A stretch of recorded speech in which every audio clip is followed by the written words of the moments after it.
Hello അസ്സലാമു അലൈക്കും. അപ്പോൾ ഇന്ന് ഞാൻ കുറേ ദിവസത്തിന് ശേഷം വീണ്ടും വന്നേക്കാണ്.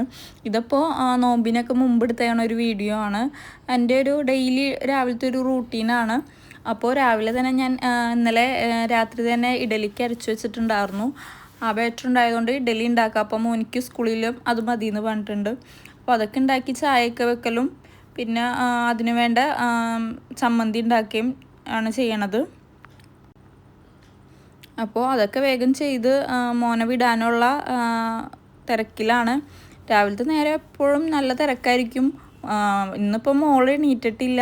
എണീറ്റിട്ടുണ്ടെങ്കിൽ മോളെ നോക്കണം. ഇതുമൊക്കെ കൂടി ഭയങ്കര തിരക്ക് പിടിച്ചിരിക്കുമായിരിക്കും. ഇന്നിപ്പോൾ മോൾ ഉറങ്ങണത് കൊണ്ടാണ് ഞാൻ വീഡിയോ എടുക്കാനും നിന്നേക്കുന്നത് തന്നെ. കുറേ ദിവസമായി വീഡിയോ എടുക്കണതുകൊണ്ട് തന്നെ വോയിസൊക്കെ കൊടുക്കാൻ ഭയങ്കര ഒരു ബുദ്ധിമുട്ടുണ്ട്. ഒട്ടും പറയാനിപ്പോൾ കിട്ടണില്ല. അല്ലാതെ തന്നെ പറയാൻ കിട്ടലില്ല. അതിനോടൊപ്പം ഇപ്പോൾ കുറേ ഗ്യാപ്പ് വന്നേക്കുന്നതുകൊണ്ട് തന്നെ സംസാരിക്കാനൊന്നും കിട്ടണില്ല. അപ്പോൾ ചമ്മന്തി അരച്ചത് ഒന്ന് കടുകൊക്കെ പൊട്ടിച്ചൊന്ന് താളിക്കുകയാണ് ഇപ്പോൾ ചെയ്യണത്.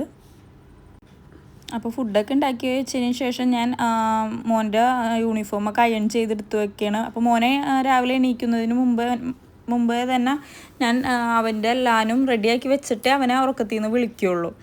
അപ്പോൾ അവന് ഇഡലി ആണ് ഞാൻ ഉച്ചക്കലത്തേക്കും കൊടുത്തു വിടുന്നത്. അത് കറിയൊന്നും കൊണ്ടുപോവില്ല. അതുകൊണ്ട് ഞാൻ പഞ്ചസാരയാണ് ഇട്ട് കൊടുത്തേക്കണത്. പിന്നെ കുറച്ച് ബിസ്ക്കറ്റും വെള്ളമൊക്കെ പിന്നെ അവൻ്റെ ബുക്കുകളൊക്കെ ഞാൻ എടുത്ത് വെച്ച് സ്നാക്സും ലഞ്ചും ഒക്കെ ഞാൻ റെഡിയാക്കി ബാഗിലൊക്കെ എടുത്ത് വെച്ച് എന്നിട്ടാണ് മോനെ എണീപ്പിക്കലും അവനെ കുളിപ്പിക്കലും റെഡിയാക്കലും ഒക്കെ. അപ്പോൾ മോനെ എണീപ്പിച്ച് യൂണിഫോമൊക്കെ ഇട്ട് പിന്നെ ഫുഡ് കൊടുക്കുകയാണ്. അത് കഴിഞ്ഞ് റെഡിയാക്കി നേരെ സ്കൂളിലേക്ക് സ്കൂൾ വണ്ടി ഒരു 8:30 ആകുമ്പോഴത്തേക്കും വരും. അപ്പോൾ അങ്ങനെ ഞാൻ അവനെ റെഡിയാക്കി വിടുകയാണ്. മോൻ പോയതിന് ശേഷമാണ് ഞാൻ പിന്നെ ഫുഡൊക്കെ കഴിക്കുള്ളൂ. അപ്പോൾ ഇത്രയൊക്കെയുള്ള വീഡിയോ കണ്ട് ഇഷ്ടപ്പെടുകയാണെങ്കിൽ ലൈക്കും കമൻറ്റും സബ്സ്ക്രൈബൊക്കെ ചെയ്തൊന്ന് സപ്പോർട്ട് ചെയ്യണേ.